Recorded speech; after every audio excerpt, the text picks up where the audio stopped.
approval of March 9th, 2020 and May 11th, 2020 minutes.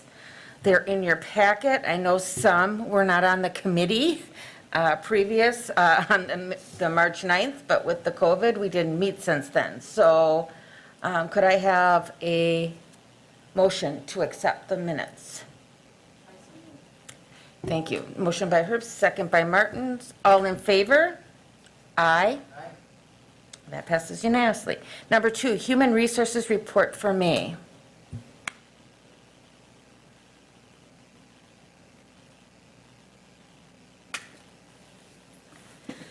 So this is actually our first Human Resources report in quite a while, so I don't know if anybody had any questions, but the report for May includes all of the actions up till through the end of April, so it is cumulative for you. Yeah. I know every few months I ask this question is, how is our workers' comp claims tracking? Is it up slightly or down slightly from last year, or? Last year was a big year. Yeah, no, last year was a big year, so I was wondering if the trend is still continuing, or? That's a good question, and off the top of my head, I don't know that I could say. Based on the feedback that I'm getting, I think we're tracking about the same, maybe a little bit less. Okay, But I can double check on that and let you know. okay. Yeah. Anything else? Anything else on that? Otherwise, we just put that On file. on file, yes. Okay, number 3, discussion and possible action updating the city's DOT alcohol and anti-drug policy to comply with recent DOT regulations. So this is actually the DOT has updated some things, and so my staff worked with CIVMIC, which is our insurance provider, to make sure that we have a policy compliant with the new rules and regulations. And so that's what you have before you. Essentially, the clearinghouse is an online database of positive drug tests for our DOT drivers. And we're required to run people through. This is driving me crazy. I apologize. I want to take this off. So we're required to run our employees through once a year and log any positive tests that we have. And the theory is that eventually the clearinghouse will serve as a good resource for employers so that you can, because right now if somebody fails a drug test but doesn't lose their license with another employer, we have no way of knowing that.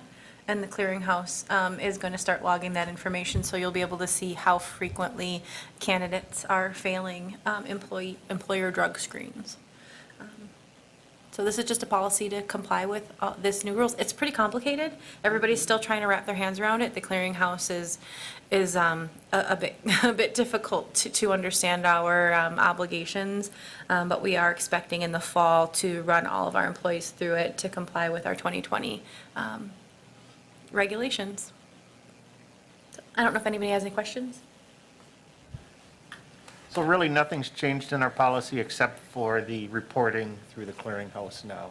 Yeah, I think strictly speaking, we didn't really have a written policy for the DOT drug testing. We have some drug testing policies, but not explicitly this. Okay. But yeah, we haven't changed any procedures other than to comply with the clearinghouse. Okay.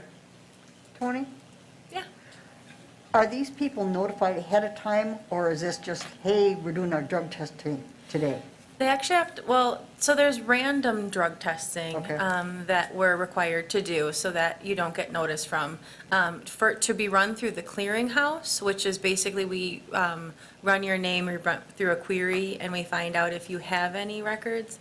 We have to notify them in advance, and they have to actually opt in. So each candidate and employee would have to kind of log into the clearinghouse and create a profile. So it is voluntary. They can refuse to do it, but if they refuse to do it, it pretty much results in termination and probably loss of license too, I believe. So, I mean, it's voluntary with a rather big stick.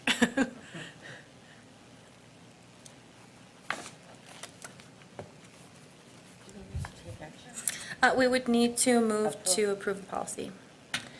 So if there's no more questions, we'll need to approve this policy. So moved. Thank you. Motion by Martins, second by, Alder Larson. All in favor, say aye. Aye. Aye myself, and that passes unanimously. Number 4, discussion and possible action restructuring police department clerical staff. Okay, so this item, we had back, in the packet tells you exactly when, but about 6 months ago, we had approved a reclassification request from the police department to make one of their administrative 2 positions that was less than full-time into an administrative assistant 3 position. And so, you can see in your packet the various changes that have happened. We had a administrative 2 position that actually went to work for our IT department. So with that vacancy, we had someone who was underfilling a 3 position as a 2. So she moved into a 2 position and now is fully filling that position. So the department has a couple of things that they're looking at doing. They want to take one of those administrative 3 positions and change it back down to an admin 2.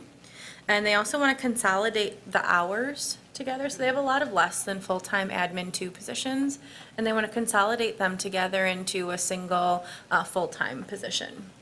And there are some nominal costs with that because it goes from a non-benefited to a benefited position. But the department is proposing they'd have a remaining 12 hours after they consolidate it together. And rather than filling that with a less than full-time position, they're going to just leave that vacant. And with that, it's actually a cost savings.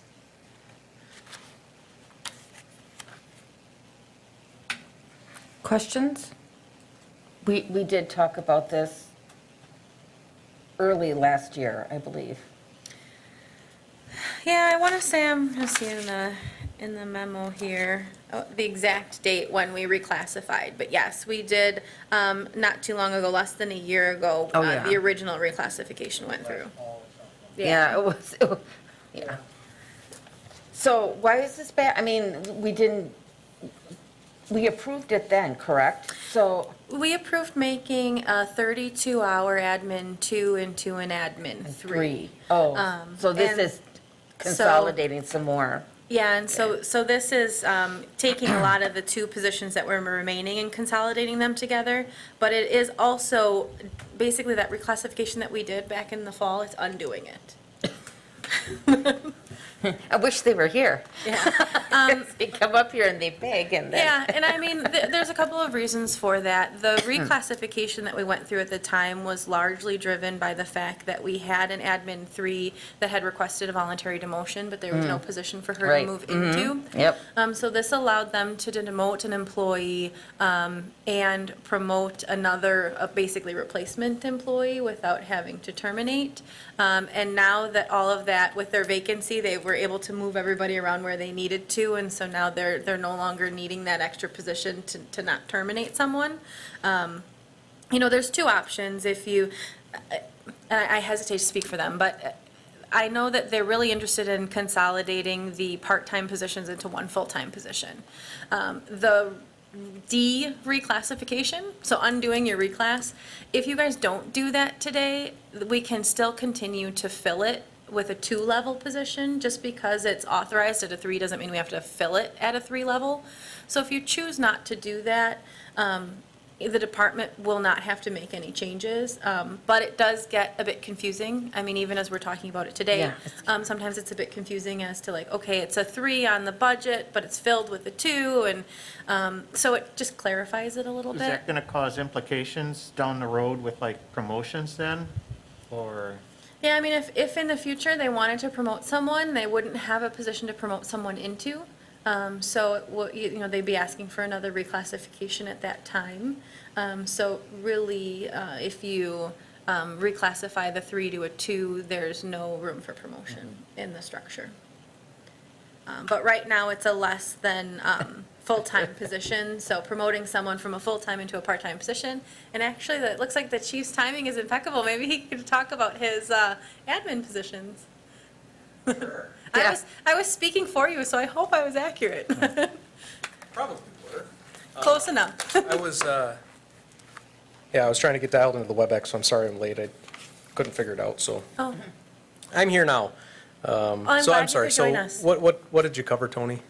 So I walked them through that you guys are looking for a reclassification, a 3 reclassified back down to a 2, and that's undoing the reclass we did in the fall. Right.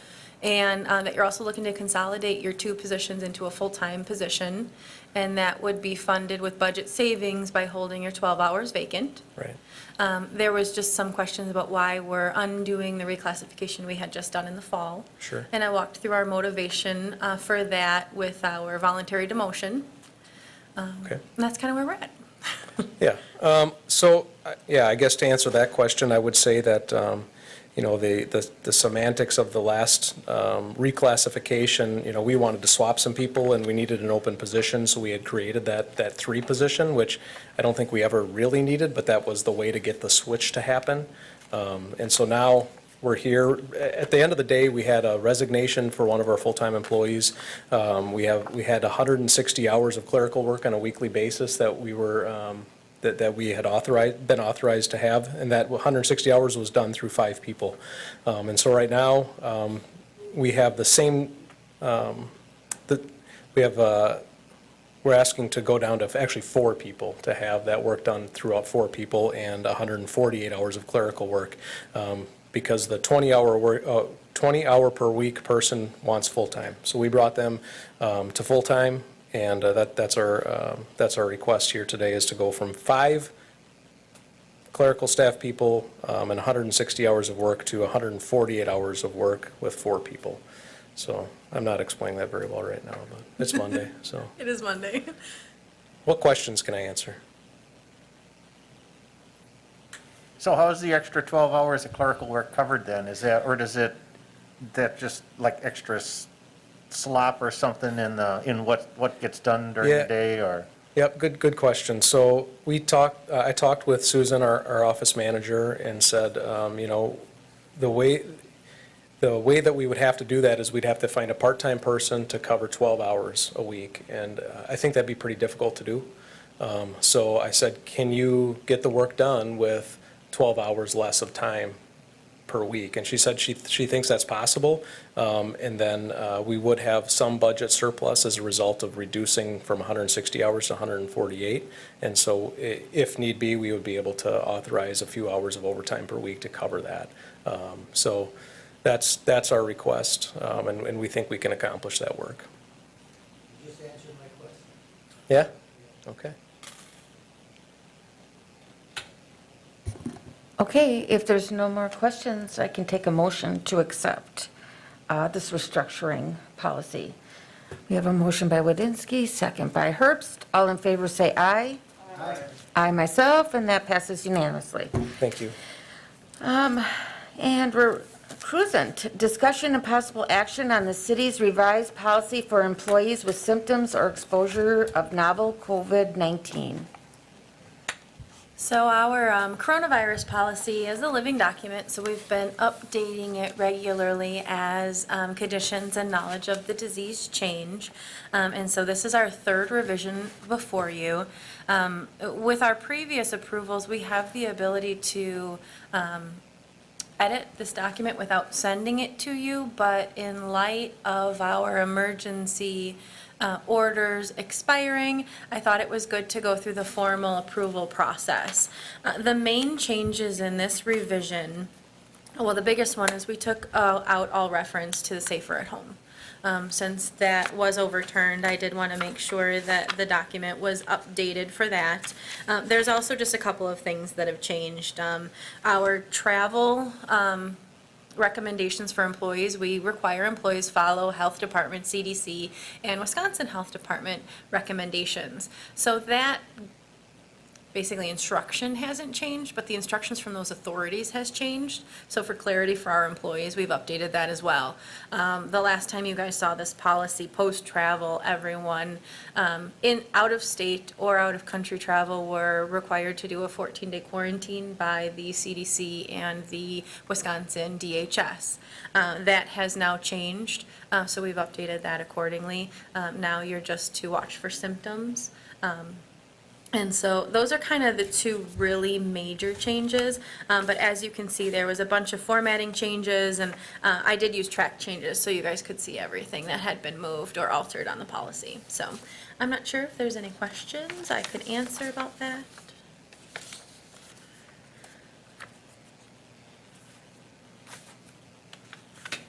And I see that, again, we can, if something happens as a living document, we may be back.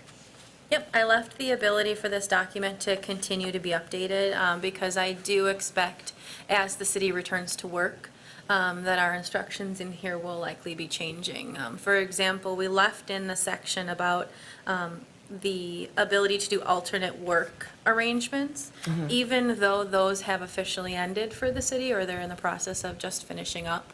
We left in the ability to authorize one. But so as people come back from teleworking and telecommuting, I'm expecting that guidance and instructions to change and be updated. Any other questions? I know some weren't around when this first came out, and it was a big change for us.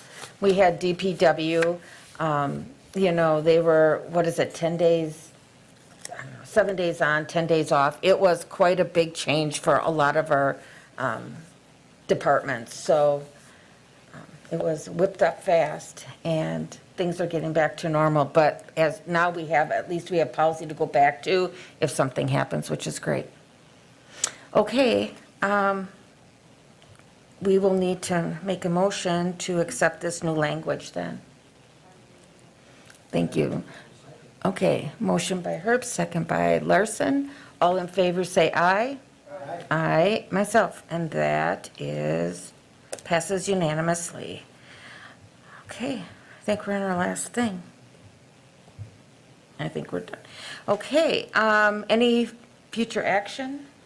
Yeah, so I don't know, traditionally we have future agenda items on the agenda, which is always a bit difficult. We can discuss things we want to discuss at a future meeting, but we can't discuss them at the meeting. Right. Which I always found to be a bit confusing, so I don't know if this committee would like to see that to continue to be agendized, or if you would prefer to just contact me. I mean, of course, anytime a committee member asks for an item to be added to the agenda, it's added to the hopper. So we can do it formally here, or you can contact me individually.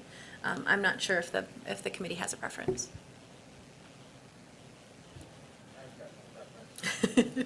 Okay, everybody feel comfortable in calling Tony if they have some questions? Okay, perfect. All right, then I'll just take a motion to adjourn. Thank you. Okay, Herbst and Larson, all in favor say aye. Aye, and we are adjourned. Thank you. Told you.